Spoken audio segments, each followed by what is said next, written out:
Chapter 1. The divorce papers were printed half an hour ago. Before that, I was sitting on the couch in the living room all night. The dozen dishes I carefully prepared remained untouched on the dining table. The Ultraman-themed cake had melted beyond recognition. Yesterday was my son Anthony's birthday. My husband, Mark Lennon, told me to prepare everything, and that he would bring Anthony back for his birthday. However, I waited for hours at home, only to be disappointed by Sophie's post of the perfect family of four. How ridiculous. Mark did not expect me to ask for a divorce. He frowned and tore up the agreement. Lily, what's all the fuss about? We only went to meet Sophie and forgot to tell you about it, didn't we? After saying that, his gaze fell on the food on the dining table, and a hint of guilt flashed in his eyes. His tone softened. Fine, I forgot to call you last night. It was my fault. I will fix that. I'll clean up the table. You go and take a nap. I'll take you and Anthony out for a meal at noon. He had always been like this, slapping me hard in the face and then rewarding me with sweet gestures after. Even if he knew that he had gone too far, he would never apologize but only grace me with a way out. If I didn't act accordingly, he would fight back until I give up and comply. In the past, I would give in, but this time, I just took out another set of divorce agreements and threw it on the coffee table. I printed dozens of copies. You can tear them up again. Mark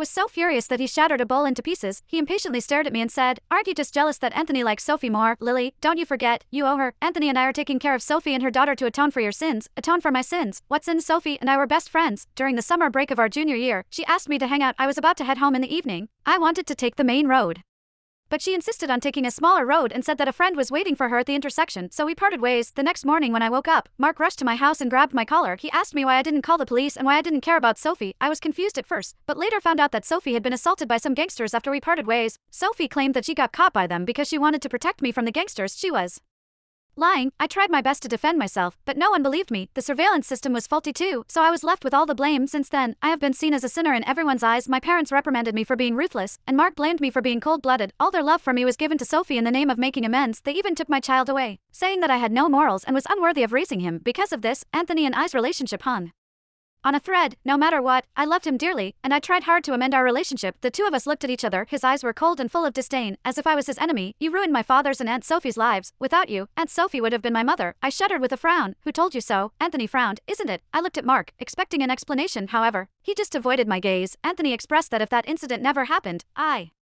would have married Sophie instead. In the past, I would demand an explanation. He was my childhood sweetheart. I was the one that introduced them to each other. I was his girlfriend first. Now I could not care anymore. No matter what Anthony asked of me, I decided that I would have nothing to do with him from now on. I picked up my suitcase and walked out the door. Have a good read. I shall see you at the attorney's. Chapter. Mark didn't expect my luggage to be already packed, so he rushed over to stop me. At this moment, the sound of the door unlocking came from outside. The next moment, Sophie walked in holding her daughter Tammy. I did not expect her fingerprint to be keyed into our home door's lock. However, I clearly told Mark that I didn't want to see Sophie in this home. She defamed me. She took everything from me, and I hate her. Obviously, Mark didn't take my words to heart. When Sophie saw me, her expression changed.